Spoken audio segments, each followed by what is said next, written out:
will ask Dr. Mansukh Mandavia to reply. नहीं ये Sir, please, I have honored tonight.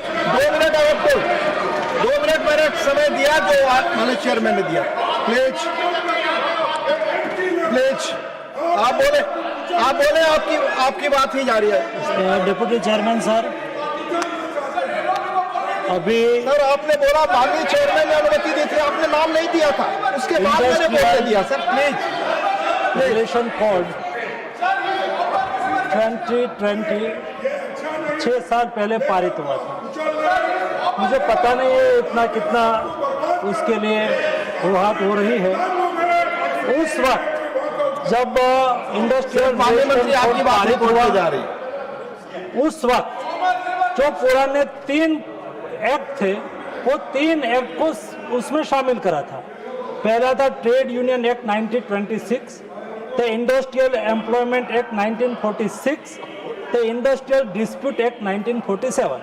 ये 3 act को उसमें शामिल करके एक एक्ट बनाया गया. और ये एक्ट जब इंडस्ट्रियल रिलेशन कोड बना तब हमें सरकार को ये शक्ति है, ये व्यवस्था दी है कि ये तीनों सरकार उसको रिपील कर सकती है.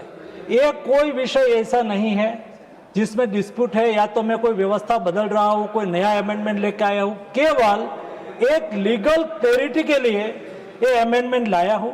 लीगल क्लैरिटी केवल इतनी ही कि 4 एक्ट है ऑलरेडी रिपील करने का सरकार को अधिकार है ही, सरकार ने उसको रिपील कर दिया है. लेकिन भविष्य में कोई लीगल इश्यू खड़ा ना हो और कोई लीगलिटी ना हो, इसलिए केवल हम एक्ट में ये पावर दे देते हैं कि भाई एक्ट भी उसको रिपील करता है.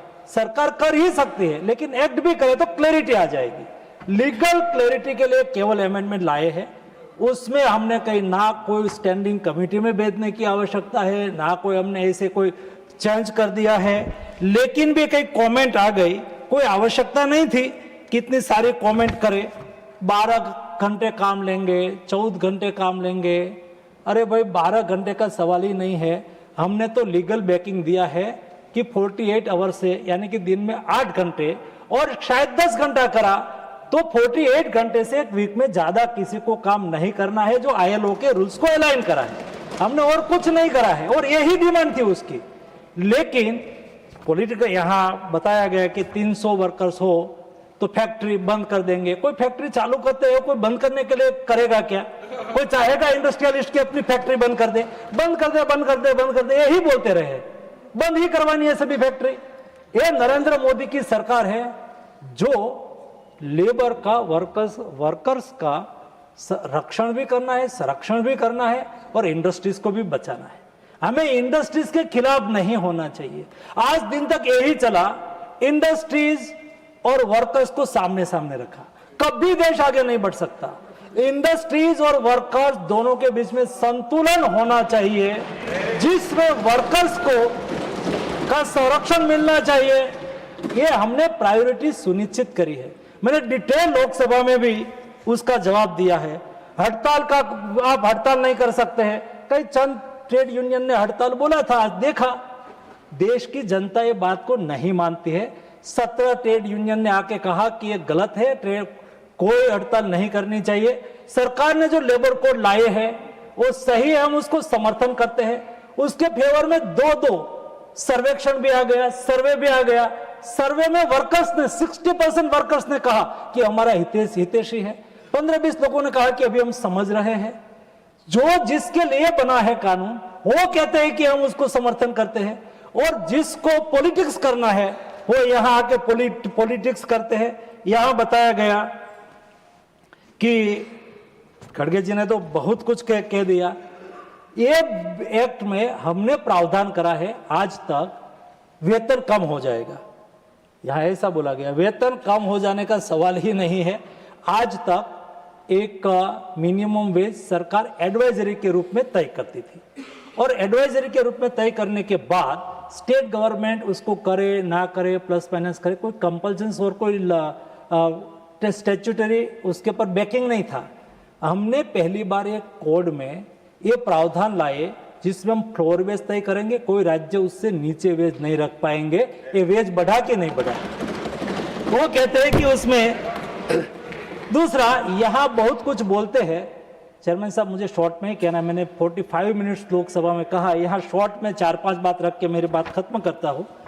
यहां कहा और बाहर जाके कहे, यहां जो विरोध करते हैं ना, ये 4 एक्ट से न्यूनतम वेतन की गारंटी मिलती है। अब बाहर जाके ये लोग कहे कि न्यूनतम वेतन फ्लोर वेज नहीं होना चाहिए, हम ये एक्ट का विरोध करते हैं, ये फ्लोर वेज ना तय करे, ऐसा बाहर जाके बोले। ये कोड युवाओं को भविष्य और युवाओं को नियुक्ति पत्र देने की गारंटी देता है।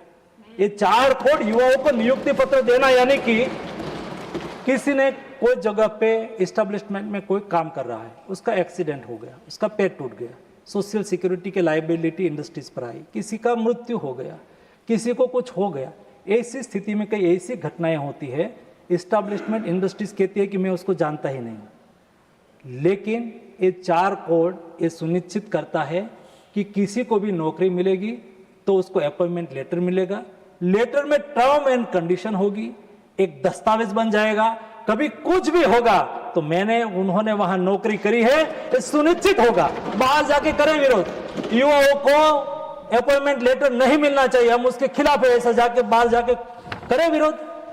अल्लाह हो करते एक बार बताओ कि हम अपॉइंटमेंट लेटर का विरोध करते हैं, ऐसा बाहर जाके पुठिया बताए। पॉलिटिकल विरोध से कोई डिप्टी चेयरमैन साहब मतलब नहीं है। ये 4 लेबर कोड पहली बार स्टैट्यूटरी समान वेतन का अधिकार देता है। समान वेतन यानी कि कोई एक सेम काम महिला भी करे पुरुष भी करे, आज कोई उसको स्टैट्यूटरी बैकिंग नहीं था कि उसको समान काम के लिए समान वेतन मिले। ये कोड ने सुनिश्चित करा है कि उसको समान वेतन महिला और पुरुष को मिलेगा, समान वेतन, डिस्क्रिमिनेशन नहीं होगा।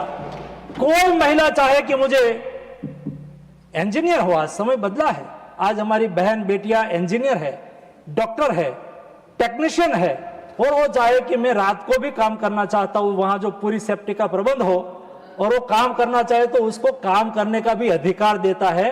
और किसी ने करे ना वो विरोध, कभी किसी ने ओवर टाइम करा, कोई किसी को कुछ काम मिला हो और काम करते और उन्हें 8 घंटे से ज्यादा काम करा है, तो उसको डबल वेतन की नरेंद्र मोदी का 4 कोड गारंटी देता है, उसको डबल वेतन देना पड़ेगा। वो बाहर जाके करे विरोध कि डबल वेतन का विरोध कर रहे हैं, पॉलिटिकल विरोध करते और फिर भाग जाते, उसका तो कोई मतलब ही नहीं है। ये 4 लेबर कोड, डिप्टी चेयरमैन साहब, बीमारी तो कभी किसी को पूछ के नहीं आती, तो गरीब के यहां भी आती है, अमीर के यहां भी आती है, मजदूर के यहां भी आती है। कोई श्रमिक के यहां कोई बीमारी आ जाती है, वो सारे दिन काम में रहते हैं, सुबह से शाम तक काम करते हैं, परिवार की जिम्मेवारी होती है। ऐसी स्थिति में छोटी मोटी बीमारी को उपेक्षा करते हैं। आज कैंसर जैसे डिसीज में 3rd स्टेज में जब डिटेक्ट होगा ना, तब जिंदा रहने की शक्यता संभावना कम हो जाती है। और कई हमारी महिला को ब्रेस्ट कैंसर पहले 1st स्टेज में होता है, तो उसको लगता है कि छोटा मोटा दर्द हो रहा है, वो उसको इग्नोर कर देती है। ये हमारा लेबर कोड देश में 40 एज से एबव कोई भी श्रमिक हो जिसकी एज 40 से एबव हो गई, साल में एक बार हेल्थ चेकअप की गारंटी देता है। 4 साल में एक बार उसका हेल्थ चेकअप करना है, ताकि कोई छोटी मोटी बीमारी हो तो तुरंत ही डिटेक्ट हो जाए, डिटेक्ट हो जाने के बाद उसका इलाज हो जाए, वो स्वयं बच जाए, उसका परिवार बच जाए। ये बड़ा विचार करके मोदी जी ने ये लेबर फॉर्म के रूप में 4 लेबर कोड के रूप में बड़ा रिफॉर्म करा है। डाइजेस्ट नहीं हो पा रहा है, कई लोग ऐसा ही मानते थे। अभी मैं राज्य लोकसभा में एक रिप्लाई करके आया, अभी ESIC की हॉस्पिटल होती है, कामगार बीमा निगम की, उसमें मैंने प्रधानमंत्री जी ने मेडिकल कॉलेज चालू करना तय करा कि जो 200 से अधिक बेड है वहां मेडिकल कॉलेज दी। उसमें कामगार के बेटे बेटी को रिजर्वेशन दिया गया, मजदूर के बेटे बेटी को रिजर्वेशन दिया गया। ये काम हमने करा। जो अभी यहां से कई मेरे कम्युनिस्ट साथी बोल रहे थे चिल्ला चिल्ला के हम उसका विरोध कर रहे हैं, मैं उसको कहना चाहता हूं, ऐसी एक मेडिकल कॉलेज प्रेमचंद्रन जी के कहने से हमने केरला को दी, उनके लोकसभा क्षेत्र में थी। प्रेमचंद्रन जी ने कहा था, वो ESIC बोर्ड के मेंबर भी है। हमने ऐसी की हॉस्पिटल वहां अप्रूव करी। अप्रूव करने के बाद नड्डा जी के NMC में जाएगी, वहां एक एसेंशियलिटी सर्टिफिकेट स्टेट को देना होता है। एसेंशियलिटी सर्टिफिकेट स्टेट के पास गई है, स्टेट ने देना मना करा। लास्ट डे था, प्रेमचंद्रन जी दौड़ते दौड़ते मेरे पास आए, दौड़ते दौड़ते प्रधानमंत्री जी के पास गए। एक 600 करोड़ रुपया का खर्च से ESIC की मजदूर के लिए हॉस्पिटल बन रही थी, मजदूर के लिए मेडिकल कॉलेज बन रही थी, 500-600 लोगों को रोजगार अतिरिक्त तो मिलना था। स्टेट गवर्नमेंट ने उसको एसेंशियलिटी सर्टिफिकेट नहीं दिया, और यहां मजदूरों की बात करते हैं। करना कुछ, कहना कुछ, जनता जान गई है। आज 12 तारीख को सभी पार्टी जुड़ गई, कांग्रेस जुड़ गई, आम आदमी पार्टी जुड़ गई, उसके साथ CPM, बाकी जो है कांग्रेस सब जुड़ गए। देश की जनता ने बड़ा कॉल करेंगे, देश को बंद कर देंगे। हमारे कामगारों ने भी कहा कि हम आपके साथ नहीं है, देश के नागरिकों ने भी कहा आपके साथ नहीं है, लेकिन भी वो समझते ही नहीं। ऐसा पॉलिटिक्स की सभी जगह पे राजनीति करके वो अपना विषय पॉलिटिक्स चला रहे हैं। हमने 4 लेबर कोड से ये सुनिश्चित करा है कि देश के वर्कर्स का कल्याण हो, उसको उचित वेतन मिले, उसको सोशल सिक्योरिटी मिले। और ये सोशल सिक्योरिटी की बात यहाँ करके गए हैं, तो मैं केवल 2 वाक्यों में बता दूं। 2014 में ये देश में केवल 25 करोड़ लोगों को सोशल सिक्योरिटी कवरेज मिलता था, केवल 25 करोड़ लोगों को। मोदी जी के 1 दशक के शासन में देश में आज 94 करोड़ लोगों को सोशल सिक्योरिटी मिल रही है। 25 करोड़, 94 करोड़, 19%, 64%। मैं नहीं कहता हूं, ILO ने कहा, इंटरनेशनल लेबर ऑर्गेनाइजेशन ने कहा, और भारत का सम्मान करा, और भारत के प्रतिनिधि के रूप में मैंने ये सम्मान स्वीकारा कि भारत दुनिया में सोशल सिक्योरिटी देने में बेस्ट काम कर रहा है। वो कहते हैं यहां तो नहीं करा। अनएम्प्लॉयमेंट, बेरोजगारी बढ़ गई है, 14% बेरोजगारी बढ़ गई है।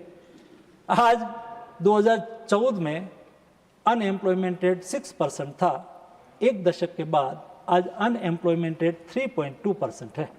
3.2%। डेवलप्ड कंट्री में भी ये स्थिति होती है। देश बदल रहा है, देश आगे बढ़ रहा है। मोदी जी के नेतृत्व में नया भारत का निर्माण हो रहा है। चलो नए भारत की राह पर, चल सको तो, ना चल सको तो तय करो, वहाँ सामने ही बैठने का।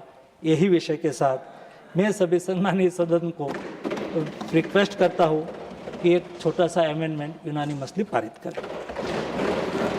Honorable members, the question is that the industry